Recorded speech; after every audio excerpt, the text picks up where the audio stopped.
Have you ever wondered why US public transportation is really bad?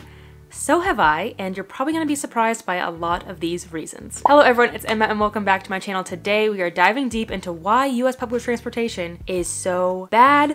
It has to do everything with the urban sprawl, the gas and oil industry, and even a conspiracy. So let's go ahead and dive right in. But before we do, if you're new here, I would really appreciate if you hit the subscribe button and join our community over here. We talk about all sorts of things, zero waste, focusing on free, easy, and fun ways to live low waste and practical ways to be an activist. And often I find myself asking questions like this, thinking, this will be very useful information to share with somebody, so I research it, I script it, and then I put it on the internet for everyone to see. And if you find any of this information valuable, I'd really appreciate a thumbs up. This is something I think about every day, and I'm not even exaggerating. Okay, maybe on days when I don't leave my house, but any day that I'm driving a car on a road, this is always at the front of my mind. I pass single person car after single person car, and don't get me wrong, I'm also one person in a car designed to fit 5 people. Though I do carpool sometimes when I can, but like our society isn't even structured for carpooling. We all sit in traffic, wasting gas, complaining about gas prices, complaining about traffic, being late to work, like all of us. I don't know a single person who doesn't complain about this stuff. And so I feel like we would all relate. We would all want better public transportation, right? So why don't we have better public transportation? Picture the best public transportation system you can think of in the US. You probably think of DC or New York. That's at least what comes to mind for me. This is probably most everyone's guess, as these cities are like known for their public transportation, or rather they're known for their really bad traffic, so people are kind of forced to take public transportation. In fact, many households in these cities don't even own cars. But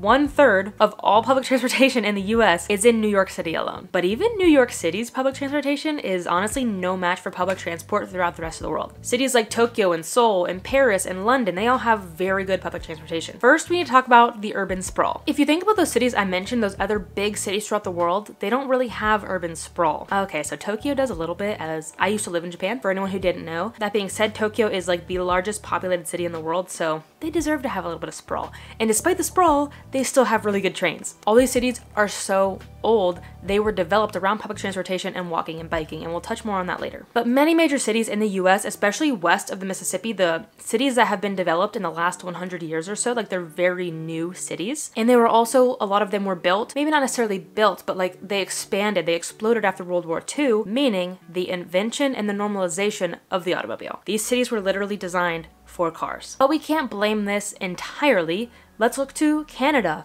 They had a very similar economic and industrial boom as we did in the United States. Their cities also west of the Mississippi, though they don't have the Mississippi River. The difference though is that from the start, Canada's cities regulated and normalized building their cities around people and bikes instead of building their cities for cars. Now, speaking of the urban sprawl, this was something I didn't really think about until I did my research, and it makes so much sense, and that is the invention of the cul-de-sac. I know that sounds really weird, but trust me, it makes sense. So this image from Vox clearly outlines what this is trying to get at. Instead of it just being like a short little walk to the grocery store or a cafe, you have to walk like from the very back of your neighborhood to like the one entrance and exit point from your neighborhood. So cul-de-sacs are taking away our direct route, making it harder to bike and walk and just easier to get in a car. This means too that even if we did have trains and buses, it would be a really long walk for someone to get to the station. I live decently close to a bus stop for like US standards, but even then it's still like a quarter mile or 400 meters. So like if you have a disability, you have kids, like it can be very inconvenient. And then this urban sprawl also means that it takes more track, aka more materials and more money, for cities to build trains. And then it also takes more buses to service the city as opposed to a smaller built up city. Look to some of these older cities that were built before the automobile boom.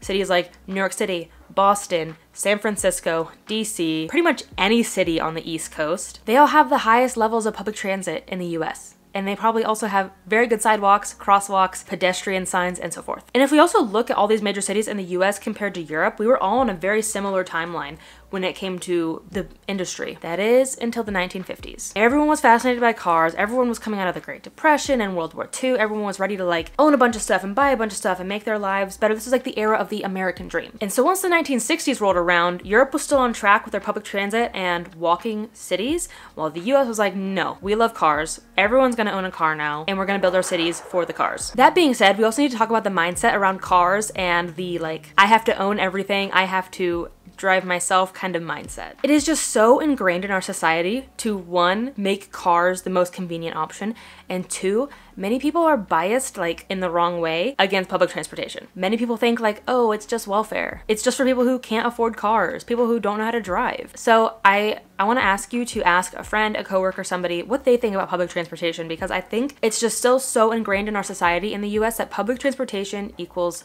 bad to some extent. Maybe not bad, but just it has a negative light. And still to this day, politicians push public transportation as just a form of aid, not as a form of transportation that everyone can take advantage of, no matter your class, gender, race, whatever. And this is why it's making it very hard to pass new public transportation legislation, because people on one side of the political spectrum see it as a government aid. We all know how some people feel about government aids, is that people don't deserve handouts. But when in reality, this handout can benefit everyone, especially because I feel like these same people, the ones who are like against public aid from the government, are the same people who are complaining about gas prices. Like, if we just had better trains and buses, you wouldn't be having to pay for all that gas. The good news with this though, this political mindset, is that this has led public transportation to be heavily subsidized, which keeps fares relatively low. But this also leads to a vicious cycle. It prevents local agencies from upping rates. Increased rates could have better wages for employees, longer hours for the buses to actually be running, and better service. So because of the infrequent hours and available stops, it does not make public transportation a viable option for many people. For example, I've thought about it before. I'm like, I want to take public transportation to work. How cool would that be? It would take me an hour and 45 minutes. The drive is 30 minutes. So that is almost quadruple the amount of time. And I don't have the luxury of spending nearly 4 hours on a bus or a train every single day. Not to mention, my bus wouldn't even make it all the way to my workplace, meaning I would have to walk close to a mile to even get to my workplace afterward.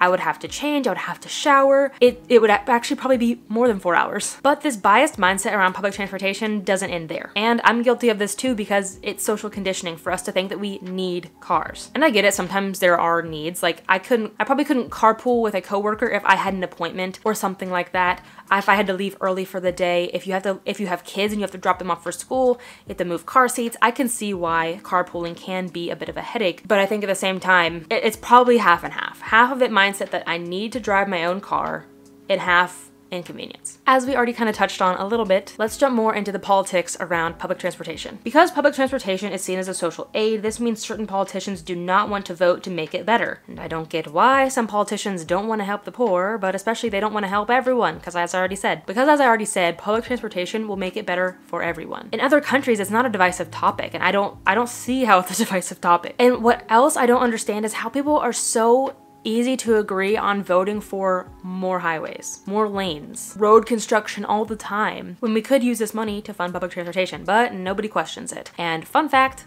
I'll link an article below. Adding another lane to a highway does not actually decrease traffic. Okay, now we're getting to the conspiracy. We're getting to the juicy part. It's gonna blow my mind a second time. There was a directive to tear down certain parts of cities to make room for a giant highway system that came from the Department of Commerce after World War II. This created the Interstate Highway Act of 1956. It didn't come from states or cities, this came from the federal government. And the change was carried out by the Department of Transportation, again, not the cities. While in Canada, for example, the act to build better public transportation is up to each city or the province. And like, I get it, I grew up in rural America where highways are very valuable. I mean, in fact, most of the United States is rural. To get from one major city to the next, you need a highway or a train, but we needed highways to like get groceries because we live so far away from a major city. But like, why did they have to remove public transportation that was already in place? And that just doesn't make sense to me, so I kept diving farther. And this also the creation of highways led to people fleeing the cities, which created the urban sprawl. It just really snowballed, and thus creating our dependence on fossil fuels. There it is. You knew it was coming, that the fossil fuel industry was behind it, and in fact, they are. And the thing is a lot of the city's politics, the state capitals where all the legislation comes down from, are in not necessarily the biggest city in a lot of states. Some examples are Tallahassee, Florida, Sacramento, California, Springfield, Illinois. You've probably never heard of these cities because they're not the city's biggest, most well-known. They're not the state's most well-known cities. So the state governments don't even understand the public transportation needs for their largest cities. Not to mention the sneaky wording in this legislation. It is often discussed in terms of investing in highways, investing in parking, and so much more. But public transportation isn't being invested in, it's being subsidized, which makes it look like losing money to many politicians and even everyday people. The wording doesn't convey the true importance of public transportation. Okay, finally, the juicy stuff. Let's talk about how big oil had a role in this. I saw this for the first time on TikTok, not gonna lie, I don't believe everything I see on TikTok, but once I researched it, I'm like, okay, It's true. This is really sad. After decades of reliable public transportation, we had the Great American Streetcar Scandal. Corporations such as General Motors, Firestone Tires, Standard Oil of California, Phillips Petroleum, and others began to operate secretly through other organizations to purchase streetcar systems in 45 major US cities. 45. So once they purchased these public transportation systems, they had complete ownership of them, meaning they could do whatever they want. Thankfully, they were indicted for this, and they were exposed in federal court, so they got the punishment they deserved, right? I wish. They were only fined a total of $1 each. I wish this was a joke. And because of this destroyed nearly all public transportation in 45 of the largest US cities. And why did they do this? Because public transportation is their competition. You can't sell tires if people are riding trains. You can't sell gas if people are riding buses. Granted, you can still sell a little bit of gas to provide for buses, but like 50 people can fit on a bus. So you're getting like 49 tanks of gas taken away from you. And it was just such unfortunate timing. This also took place in the 1950s when the carbon was happening, when the Great American Dream of living after World War II was happening. It was a perfect storm for the destruction of public transportation. And to this day, oil lobbyists are still persuading politicians to push for legislation that benefits them, the oil industry, and to vote against public transportation. Something else that absolutely drives me insane is parking and zoning. But what does this have to do with public transportation? The answer would be cars. There are certain zoning requirements, and I'll leave the full literal legislation down below, but it's too much to cover right now. But in short, each building is required by law to create a certain amount of parking spaces, like per square footage of the building. Look at Walmart, for example. Have you ever seen a Walmart parking lot full? No, because Walmart's not having 1,000 people in their store at one time, probably even more. But because Walmart's store is so big, their parking lot has to be a certain size. And this also prevents businesses from being put up close together because this business, required by law, needs their own parking space. This business needs their own parking space. So this, again, contributes to the urban sprawl, which makes it a lot harder for buses as well as walking and biking. Going into this, I didn't realize just how deep this issue was. I thought it was just big oil meddling. This is like a really deep societal issue. Can we even solve it? It's gonna be hard, and it's not gonna be overnight. I don't even know if we will see it in our generation because it's such a deep-rooted issue. And we can't just go around ripping up highways and ripping up roads and ripping up parking lots. But we can advocate for reasonably priced, effective public transportation to be added. As I already mentioned, I don't have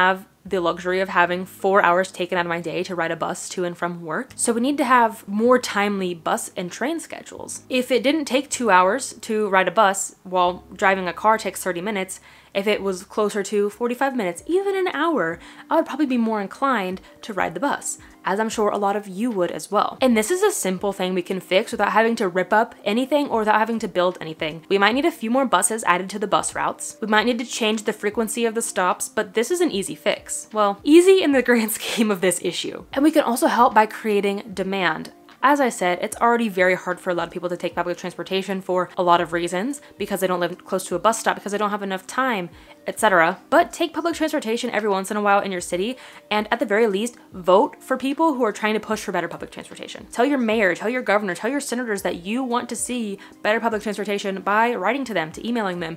And I have several videos now about effective letter writing to your legislators that is linked above, as well as a video on how you can even find your senator, because that was something I didn't know when I wanted to start writing to my government. So all those videos are linked below. If we let them know that we want to see it better, they might change. Again, it's not going to be overnight, especially our legislators who are being influenced by money from big oil companies. It's not going to be easy. But how do they know what we want unless we tell them? The good news is the numbers are rising. More and more people in the US are taking public transportation every year.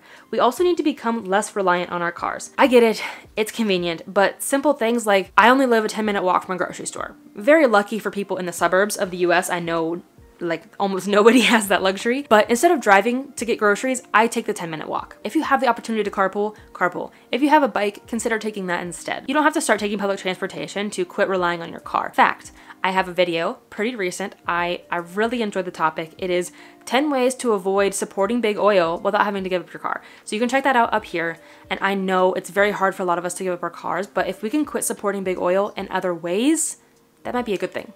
Actually, it is a good thing. And so to wrap up this video, I even did a lot of research on what can we do to fix public transportation, and honestly, the internet didn't have very many options. We really messed up as a country 70 years ago, and it snowballed out of control, and now it's so hard to undo the mess. But I haven't lost hope. I have seen on the internet in recent years a lot of European cities who they eventually like got on the car train and we're like, yes, we love cars. We're going to build our cities for cars. And then like a few decades later, they're like, actually, this was a terrible idea.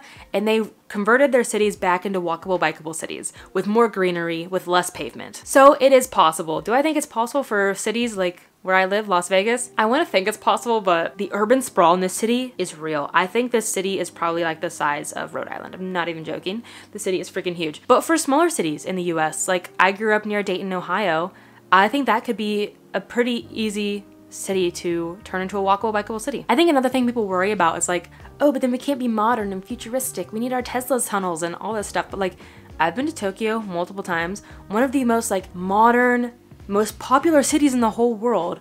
The largest population is, it's such a walkable city. And that's because walking, biking, and trains are part of their culture. Well, part of our culture is cars. So it can be done, but we need to advocate for change and we really need to fix our mindsets as well. Thank you so much for watching, especially if you made it all the way to the end. I know this video probably got a little bit long, but this is just such an important topic that I don't think people think about enough. Or you're like me and you think about it every day, but you don't actually think about why did this happen? I didn't either until I scripted this video, and wow, did I learn a lot. I hope that you learned a lot as well, and if you think that anyone else would find value in this video, I'd really appreciate you sharing it on your social media, with your friends, your family, your coworkers. I encourage you to carpool if possible, quit our reliance on our cars, and I think together we can make change. Maybe not now, but we can eventually. If you have any other solutions, I'd love to hear them down below, because again, the internet really didn't have very many solutions, so it'd be great to have a chat about those down below. And again, if you found any value, I'd really appreciate a thumbs up. That's all that I have for now. Thank you so much for watching, and until next time, remember that your small actions have a big impact on the long run. Bye guys. Have you and this is why I don't start with a hook. This is why I start with my regular intro. Hello everyone, it's Emma and welcome back to my channel. Today we are diving deep into why US public transportation. So let's dive in. Why is US public, okay, for the cars. My ice machine's broken. Can you even hear that? Better public transportation will help everyone. That was really stuttery. Some examples are, and not to mention not like evil, the sneaky, we'll just say sneaky.